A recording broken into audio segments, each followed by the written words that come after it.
Nkosi, and welcome to Afternoon Express. I'm Palisa Tembe, and we've got an empowering episode for you today. We meet Lauren Reynard for our Fashion Express Thursday, the founder of Lauren R. Couture, who will share her passion for designing custom-made garments. Chef Dumi and I are going to chat about my journey to being brave in the skin I'm in, and kicking it all off is rising 19-year-old singing sensation Azana, as she calls into the loft to share more about her debut album Ingoma and making her mark in the music industry. Now, we've asked you this on social media. Please, ladies in the kitchen, fill in the blanks and let's celebrate our teachers. Blank, they will forever be my favorite teacher. Who's your favorite, ladies?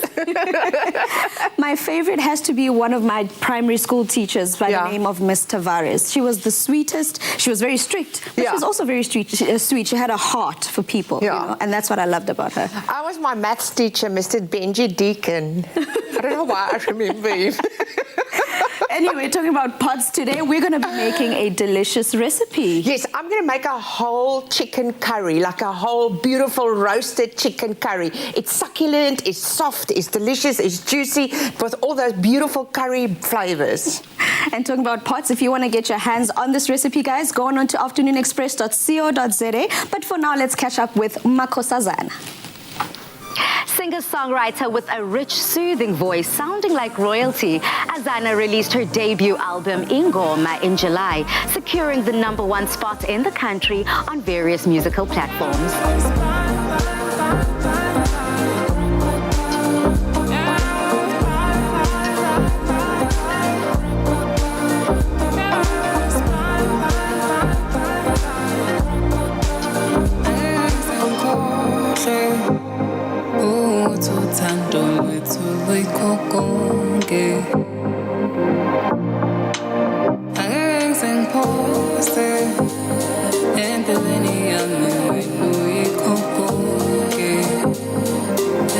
Welcome to the loft, Azana.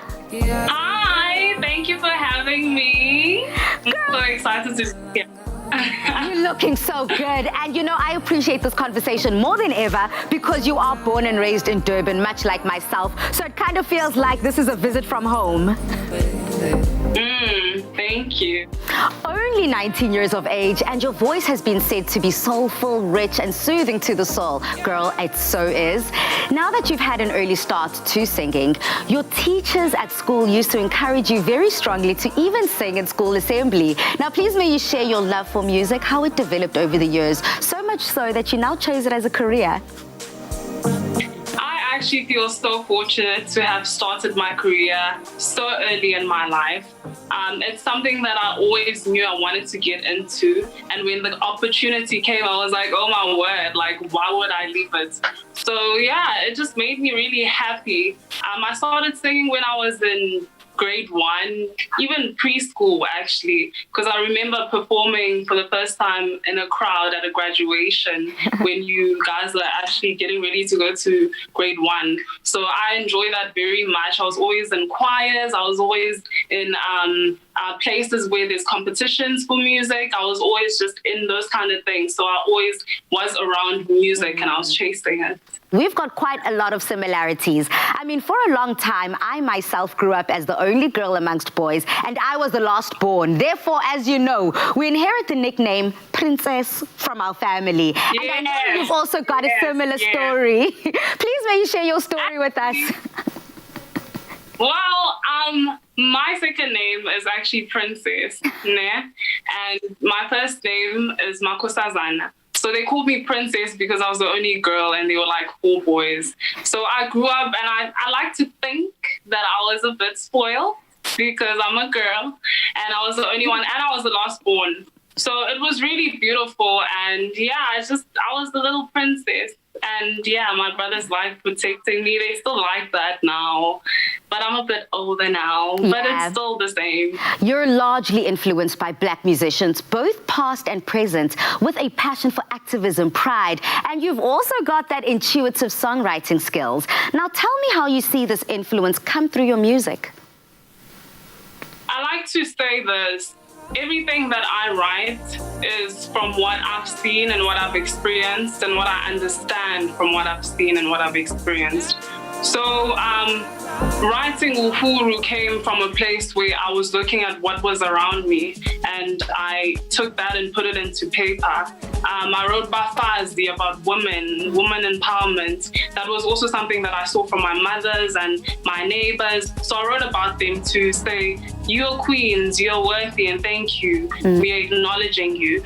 So yeah, that's how I write. Talking about being inspired by other women, you too want to inspire women through your music. I mean, your album cover, which is an image of yourself where you darkened your skin tone intentionally. Why did you decide to do this? It's saying break all beauty standards. I'm not setting a beauty standard. I am just saying break them all. And yeah, just do whatever you want, and you believe that you're beautiful however you look, you know? Yeah. So it's not hitting anything, but it's breaking everything. I love that. And as we trickle into August, Women's Month, your 14-track debut album, each song has a special message and deals with relevant themes that are experienced just by so many. So let's specifically talk about Abafazi that you've already touched on. How has the track reminded you of women, and how will it then continue to remind women of their innate power? I think women have done so much in society, and the thing that hurt me the most is that we were not seen as an equal before, and now we're in a time where we can express ourselves and we can say, I am equal, I can do what a man can do.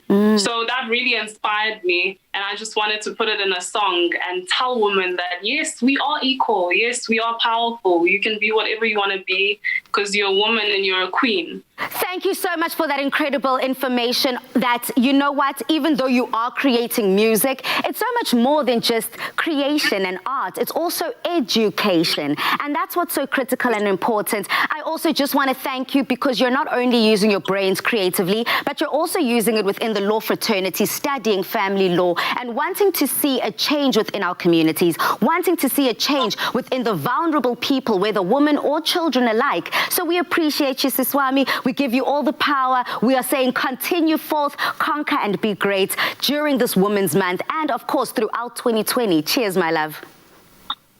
Thank you. Thank you so much for having me. Bye. Oh, South Africa, we do love her, a true Durbanite, but of course, making sure that the world hears her music. Use our hashtag Afternoon Express on our social media platforms and let's engage with all things Azana. Bye, my love. She's a real queen, and she's really beating to her own drum, eh? I love the fact that she found her passion so early. Yeah. So, Palisa, I mean, if she carries on over the years, she's going to be a force to be She's only reckoned with. 19 years old. Imagine. Really? But that's when I say age ain't nothing but a number, ladies. Yeah, Very true, it's very so true. And she's such an example for that. Yeah. So, ladies, you know, everything has its thing. That's my saying. And South Africa might be like, everything has its thing. What does that even mean? That essentially means that everything you do in life has a pro and has a con. It has a positive and a negative. Really? And ladies, believe it or not, being in front of the camera every day does present itself with a whole lot of challenges. I don't know if you guys can identify. Yes, we can. So true, because there's a lot of things that I've had to change with my daily routine ever since coming on TV. Before I was just I actually want to dive straight into that after the break. Now, you know, presenting a daily live talk show certainly takes a lot of confidence. As I put my image out there, and being brave in my own skin has definitely become a journey for me. So coming up, Chef Dumi and I will chat about what being brave in my skin means to me. Express yourself.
my favorite time of the day, a little girl chat time. Now, what does being brave in your own skin mean to you? How brave do you feel you are now? In this week's Ingram Skin Session, I'll be uncovering my own #YourSkinYourBrave story and chatting about what would be different if you perhaps had more bravery in your own life. Dumza. Yes, girl. This conversation to me is so powerful because the campaign that Ingram's is running just gives me goosebumps. It does, and I can imagine, especially for someone who's in the media industry like yourself, I mean, presenting and portraying the self-image is so important, but also how do you maintain, you know, a healthy self-image, and how do you keep that confidence? Girl, it hasn't been easy because for me to speak about where I am today, I have to kind of backtrack to back in the day and where I found myself growing up. You know, being born and raised in Durban, a beautiful city, humidity, there was a lot of moisture in the air, so I didn't really suffer from dryness. But one thing that I did suffer from was I had a very destructive relationship with Mother Nature. I hated the sun. I would run away from the sun at every opportunity. You know, in high school, I was known for the girl with the umbrella, with the sunscreen and under the shade. And now that I'm older, I had to ask myself, why, Balisa? Why were you that conscious of your skin and your relationship with the sun? And I realized it's because growing up within the African community, when your skin is more melanated, the darker you are, there's certain prejudices that one has to deal with. And indeed, growing up, that was me. My mom was light-skinned and, you know, yellow bone, as they like to call it. And my dad was darker skin, you know, and growing up, everyone, certain family members, you know who you are, would say crazy things like, oh, you're not as beautiful as your mother, you grew up looking like your dad, that's daddy's girl, she's dark skinned like her dad. And I guess as much as maybe they weren't trying to put me down, but it ended up building that, you know, because we all know that there is this colorism conversation that keeps coming up in society. So anyway, now I am older and I had to kind of attack those areas in myself and embrace my skin, melanin and all, whether I'm dark, I just need to make sure that I'm making sure that my skin is healthy. That's what's key. So that's been my skin journey. And now, you know, I don't know if you also have the same, girl, these dark spots under your elbow. I don't want to show you guys. But also, you know, there's this thing of having dark knees, dark elbows that people try to run away from. And the darker that part of the body is, the more ashy it can get. So sometimes you need to put on a good moisturizer and something on there that you can feel protected. This is something, though, that I've had to overcome. My skin hasn't been perfect. I had to kind of embrace the fact that I've got flaws, I've got pores, I've got blemishes, and I've got those scars, but I have to wear them with pride regardless. Well, you definitely are wearing them proudly. And another thing is, being in this industry, you do quite a lot. You wear a lot of hats. You're a presenter. You travel a lot. You do all of that. And I can imagine that puts a lot of pressure on your skin. So is there a specific routine or skincare routine that you actually follow? And what exactly do you use for that? Girl, you know, that is such an interesting question because I probably learned yesterday about skincare routines. I used to just, you know, slap, dab, whatever I could find, making sure that as long as there's moisture and there's clean products, and I'm making sure that I'm feeding my skin the best. But in terms of a step-by-step routine, I didn't. But now, because I'm living within the limelight, I could say, and a lot of people are paying attention to my skin, I've also got a lot of makeup products that I use daily. Girl, you already know the pain. We cake on this makeup daily. I love it. I love looking good. You know, I wouldn't take it away. But at the same time, it puts a lot of strain on my skin.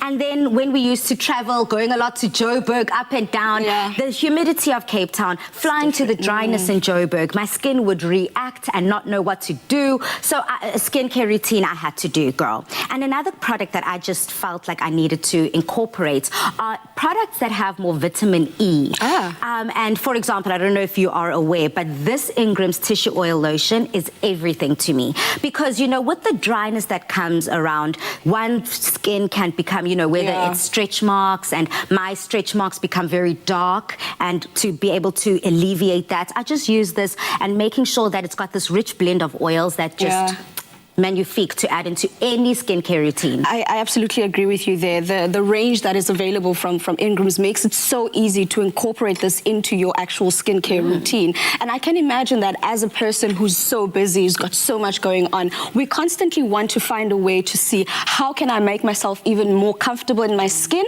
but also how can I articulate that to the rest of the world. And it's so amazing how Ingram's has got this campaign about your story, your skin, your brave. Yeah. And I see that in you. You are literally girl. living that, and I'm glad that we can actually participate with Ingram's in this beautiful campaign. And to take the conversation a step further, Ingram's is being as controversial as to challenging South Africans to ask themselves, Yes. what is their story and what does bravery mean to them? you. So can I flip the script and ask you that question? I know that you're finding out all about me. And for me, you know, bravery within my skin is just essentially that. Scars, stretch marks, dimples, ashiness, melanated, popping skin or not. I'm just wearing it and saying as long as it's healthy, taken care of, I'm happy. And for you? No, I fully agree with you because it's the only skin you have. So it's not like you can go somewhere and be like, look, I'd like to return it. I want a new model, upgrade. You can't do that. So how's about take the one that you actually love, the skin that you're in, love it, treat it beautifully,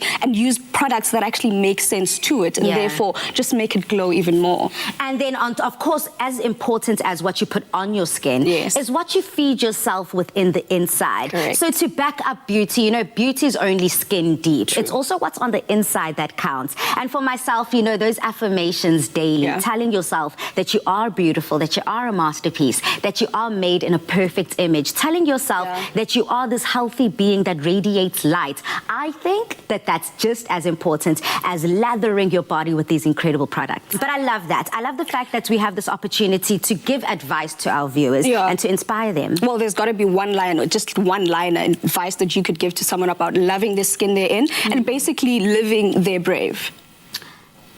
I would say to South Africans, take the time to get to know yourself in all ways. Get to know your skin, get to know what your skin needs, what your skin requires, get to know the surroundings you find yourself in and how your skin reacts to that.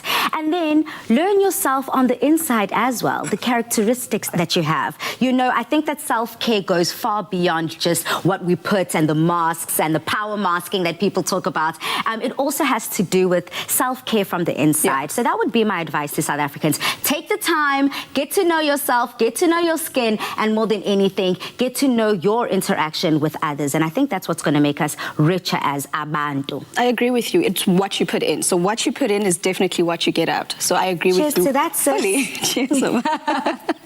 Now, thanks to Ingram's for this inspiring campaign, encouraging us to speak more openly about these issues. We're joining them in telling South Africans that they only have one skin, so remember to nourish it and wear it bravely. Join the conversation by sharing your brave skin story with us. Comment on our Facebook post with the hashtags Ingram's and the hashtag Your Skin, Your Brave, and you can stand a chance to win a 10,000 Rand cash prize and the opportunity for your story to be featured on our show.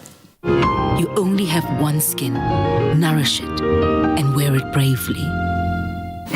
So, ladies, that is completely me wearing my heart on my sleeve, being open, being vulnerable. But more than anything, I just want to give a shout out to the man who gave me my melanin popping skin. Shout out to you, Daddy.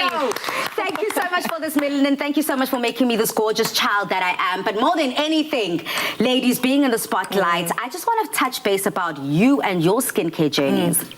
I come from the Free State, so it's very dry and cold there. So from young, my mom taught me to moisturize. I only use one soap, always the same soap. It's like a white soap, and I use one type of moisturizer my whole life, and that's it. I've got no other skincare routine. And I know for a fact, Anele, you've told me many times that Ingram's was there when you were and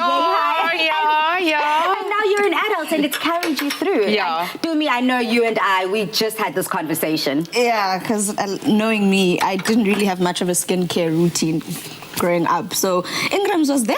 I love that. Just put it all over my body. Face. What was that song on it? Hand, skin, da da da da da da da da da da. Awkward for me. On that note. Now, we just unpacked my skincare journey, and we're about to connect with another woman who is inspiring others with her uniquely marked skin. Her name is Kgothatso Imanditebe, and coming up, she tells us how she's making her mark and breaking beauty norms.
Express yourself. Today we meet 25-year-old model, law student, actress, and Miss SA 2019 finalist Kgothatso Imanditebe, who is redefining essentially beauty standards and teaching young girls that self-love is important. Kgothatso, welcome to the Loft, girl. Thank you so much for having me. Here at Afternoon Express, we celebrate and honor great women. And you, just at the age of 25, are exactly that. Now, you study law because you want to help people. And then you've made it to the top 5 of Miss SA 2019. And now you're on a mission to inspire young girls and teach them about self-love. So we want to know from you, what about your childhood influenced you and impacted you to be the person you are today? It was hard. It was difficult, I mean, being different from other kids, often I would be bullied, I would be teased because I don't look like the other kids. That molded me to be the woman that I am today. But also, it impacted me in such a hurtful way because I was not myself for a long time. For a long time, many years, I was not myself. I would pretend to be someone else, just to fit in. I would hide my birthmark with so much makeup, just not to get people staring at me or not to be called all sorts of names. So it was tough growing up. So you yourself have been motivated to redefine the meaning of beauty, to break down those stereotypical beauty norms. Now, would you say that this was the inspiration behind you entering into Miss SA 2019? And what was the journey like, girl? Because I wanted to be a pageant queen myself. It was so weird because I think I decided the night before the closing date that, okay, let me try this out. Basically, I did not have a plan. I did not know what to do or how, if I was going to make it or not, you know. But I think after being called and told that I've been selected as one of the top 35 finalists, that's when I was like, you know what, babes, going into this pageant, what are you going to do? What's different? Like, what are you going to bring that's so different that people have not seen? And I remember sitting down and saying, oh, babes, be yourself. You know, I think me being myself, I brought in a flavor, something that was different, something that people didn't think it would be on a beauty pageant, you know. And my plan was, I want people to look at me and say, if she could do it, then I can do it. I wanted people to know that you can deal with your insecurities or something that people think it's an imperfection, you know? So my whole thing was, I wanted to be a voice to everyone who thought they were voiceless. I wanted to help people to understand that, you know, you can be beautiful in different ways. You can be beautiful with a birthmark, with vitiligo. You can be beautiful with if you're thicker than the other person or if you're skinnier than the next person, you know, it does not, I mean, beauty does not say you need to look a certain way. Now, for myself, I know that it's very important to continuously spread the message of not fitting in, but instead standing out. Now, how important is it for you, and would you say for young girls to learn how to be comfortable and confident in their own skin from a young age? And for you, what should we be teaching them?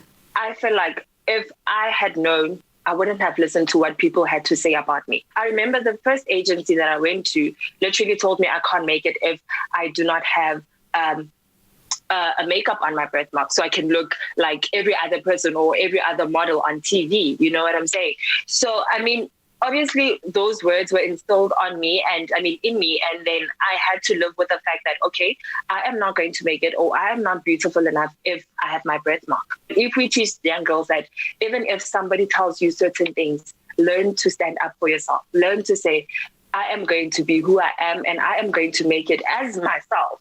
What is your message for Women's Day, and what do you want little girls to know that you wish you had heard when you were little? By being yourself, you are bringing something that was never there in the world.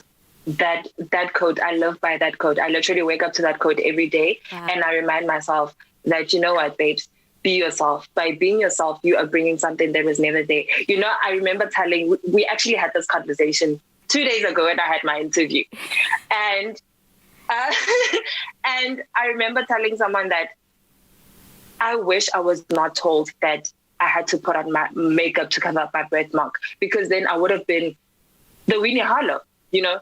I mean, I was still young. I was still 15, I think, when I was told that I can't make it with my birthmark. And I had to live my high school life with that same mentality of, you know what, I need to cover up my birthmark. I literally went to school with makeup on, you know.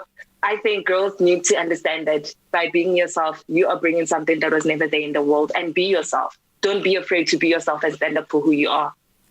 Wow, and I think that is very proudly said, because you have gone against the odds here and you've made a way for yourself within an industry that kind of places so much importance on looks. So thank you so much, Khotatso, for being that voice for the young girls right now that feel they need that inspiration, they feel that need that motivation and that push to just be who they are. Thank you, Siswam. Cheers. Thank you so much. Thank you. Bye.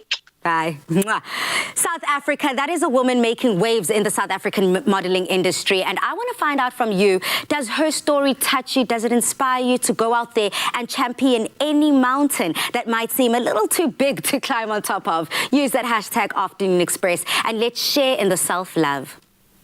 She just reminds me of Lilete Kumalo and the fact that they've taken something that most people look so down upon. Like, people look down on any type of difference that people have. So she's taken that and she's gone with it. And now she's a finalist. Yes, and she is beautiful. Pali, you mentioned earlier in the break as well about that international fashion model. Yes, model. Winnie Harlow. Yeah, she is just gorgeous. But you know, just before I started speaking to Khotatso, I said to her that, you know what, forget our Winnie Harlow. Harlow. She is not the next Winnie Harlow. She is our next Kothatho Ditebe. Yes. And on that note, it sounds like a lot of people here that we're speaking to today needed to step out of themselves and kind of reimagine norms, things that people and society have said should be this way. They are breaking those barriers and saying, actually, I'm going to do it my way. I like that. All of that in Women's Month. Do you see the kind of women we are raising? Oh my goodness, Tumi, yes. Touching on that, I've got another incredible woman coming up. I mean, Lauren Reynard's passion for fashion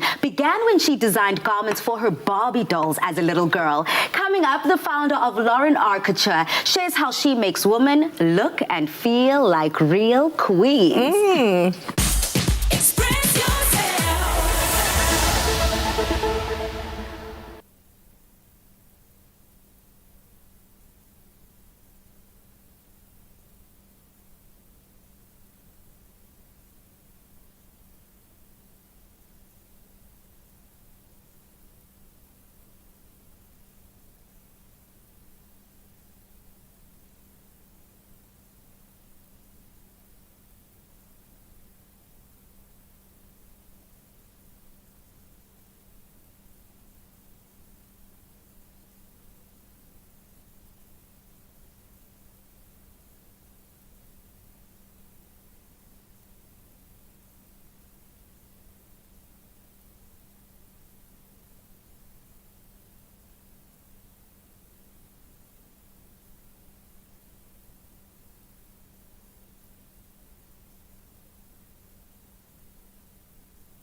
response to the lockdown, the National Treasury set up a COVID-19 loan guarantee scheme to help ease pressures off of businesses who've been affected negatively due to the low economic activity. However, the loan scheme has recently been reviewed in order to make funds easier to access for qualifying businesses. Here to share more insights on the COVID-19 loan scheme, Phase 2, is Jessie Weinberg, Head of SME at F&B Business. Welcome to The Loft, Jessie.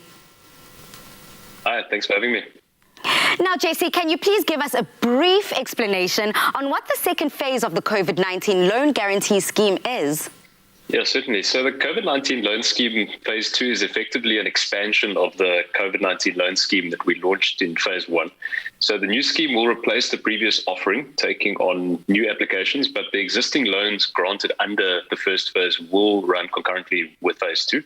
There have been a couple changes which have been made to the loan scheme in response to many of the learnings and the feedback that were obviously experienced and gathered as a result of going live with the first part or the first phase of the loan scheme. And then, Jessie, what is then the difference between the initial phase 1 of the COVID loan scheme and the updated second phase?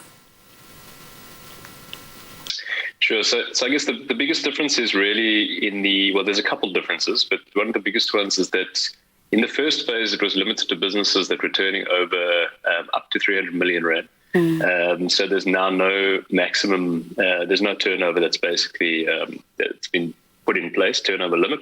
There was no maximum loan amount also stipulated in the first phase. The loan was paid out over 3 months. The 3-month payment break after the last payout was when the repayment basically began.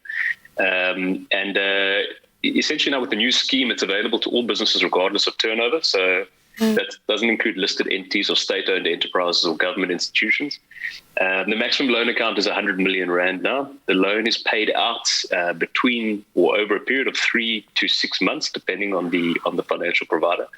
And there is up to a 6-month payment break after the last payout of the loan. So, for example, if the loan is paid out over or drawn down over 3 months, plus an additional then 6 months holiday, then the repayment period will the first repayment will only be due in month 10. So the bank requires a signed expense template, of course, and may require then proof of operating expenses. But I guess the biggest difference now is really that there's no turnover requirement. And there is a maximum loan amount that is now in place, and just these changes to the payouts and the timings around the payment breaks. Why has FNB introduced such a relief, and what types of businesses qualify for the loan scheme? So obviously as FNB and together with other participating banks, I mean, this is really around that we've got many clients and many SMEs and businesses in this country which are struggling with cash flow at the moment as a result of the lockdown. So really what the scheme is put in place to achieve is really to provide some sort of financial reprieve under these very different circumstances than what the country's ever experienced before.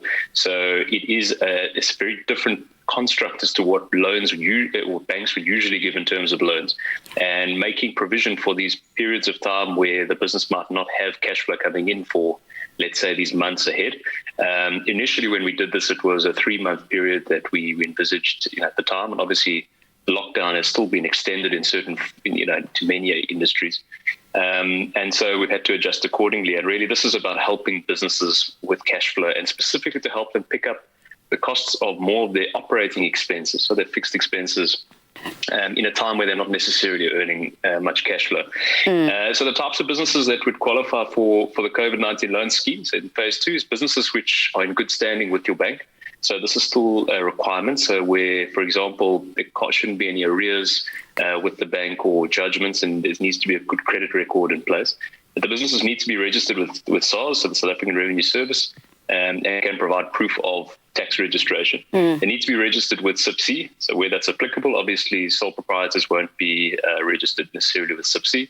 The businesses are then also required, if they're requiring the loan, to pay for specific operating costs. So these could include, for example, salaries, rental payments, lease payments, utilities, and other operational expenses in the business, and specifically where the business does not have the capacity to apply for traditional business loans.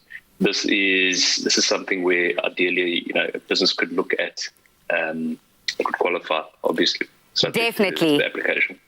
And then, Jesse, how does one apply for this relief, and where can customers go for more information? Sure. So obviously, one of the best ways with us at FNB is to jump onto either our website or to go onto our FNB app. If you navigate to the COVID-19 icon on the FNB app, which is also where you can apply for all sorts of assistance, but we've also put together the Business Toolkit, which is a fantastic set of resources aimed at helping businesses navigate this challenging time. So it includes interactive tools and videos, and it's a great resource in the same place to use as a business in this time. And it's also our business desk, which is open, our telephone business desk. The operating hours are all listed on our website, but it's usually from 8 a.m. to 8 p.m. Monday to Sunday. Or of course, businesses can speak to their banker at FNB. But between those channels, I mean, all of the information should be readily available. Thank you so much, Jesse. South Africa, that is the head of SME business at FNB, Jesse Weinberg, who's giving us all the relief that many businesses need right now. Thank you so much, Jesse. Goodbye. Bye. Thanks for having me. For more information on the COVID-19 loan scheme relief, you can visit the FNB app or the FNB website at www.fnb.co.za. When you order your groceries and get them delivered, you help create more jobs.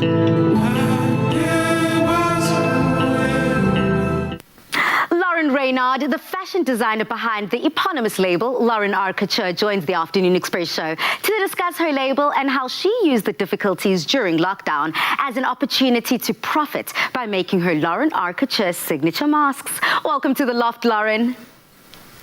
Thank you, Palisa. Thank you for having me. Now, Lauren, before we get into your career, let's talk a little bit about your journey. How did it all start for you? Palisa, since I was a little girl, I was always playing with materials and making dresses for my dolls. And I think that's where my passion ignited for fashion design. I love that. That sounds so simple, but it couldn't have been. I mean, first of all, Barbie dolls are like this big. So how do you even think about it? Where does one even start?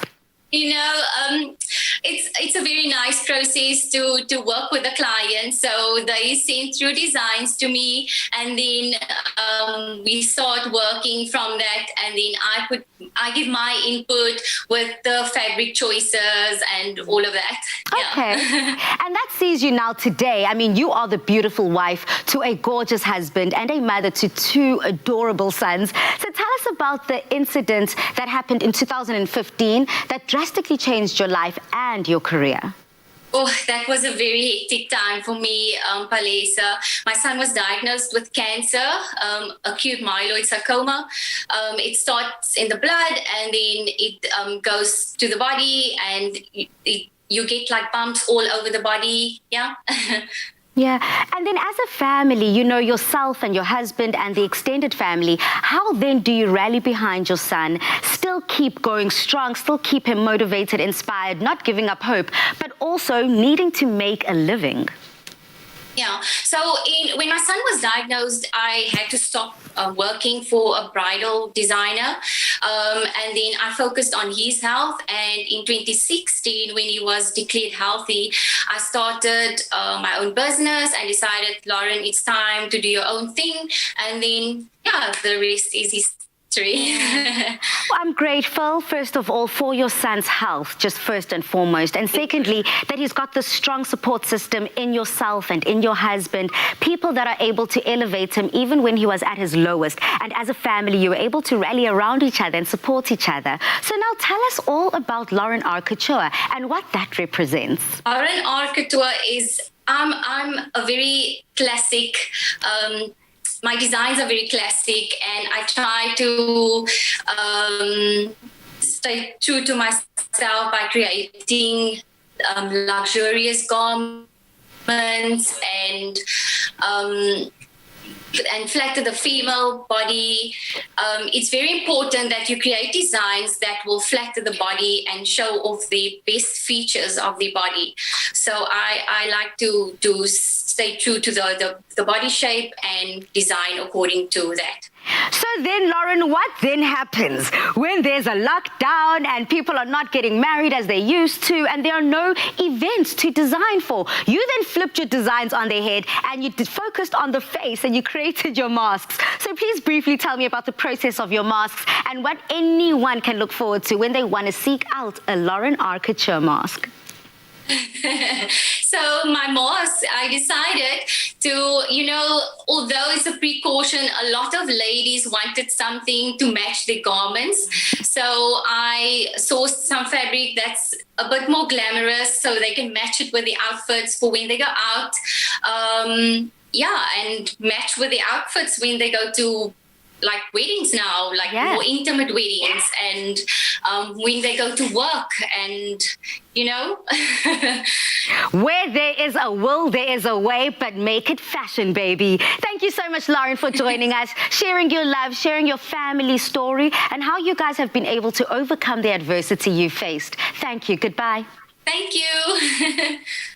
Lauren Reynard is a true testament that when lockdown gave her lemons, instead of lemonade, she made masks. And what a need and success it's been. She's such an inspiration. You know, one of my dreams is to become I would love to do fashion for bigger women. Oh. Mature, bigger women. I would really like to still do that. And looking at her stuff, I'm like, yeah, perhaps I can do it as well. And I think you could, because yes, she started like with a lot of the girls we've spoken to, they started very early. You can start now. And for all we know, we'll be talking about Anel Couture in the next 10 years. And Polly, will you rock my gear? Anele, you know what, girl? I love you. So honesty is the best policy. Look, I am not elderly. I know I'm about to turn 30, and I am a little petite girl. But one thing I will do, South Africa, if you allow me to just put Anele on blast. Anele makes the most beautiful baby blankets. So, I mean, I'm not really saying you must make me a baby blanket because, I mean, stomach on flat. But, I mean, I can definitely use that, perhaps. I'm going to make you a baby blanket. Remember that? And you told me you're going to put it in the cupboard for one day. Because one day is one day. Do not count me out. And speaking about not being counted out, I mean, you counted one of my two favorite things to eat and enjoy coming from Durban. A chicken and, of course, a curry. Yes. Now you're going to be putting those together. Yeah. So later on, I'm going to make a whole chicken curry. Not cut in pieces. We're going to bake it. It's going to be delicious. That sounds delicious. All of that coming up. Whew. Express yourself.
Clover Classic, a creamy, timeless taste made with love by Clover.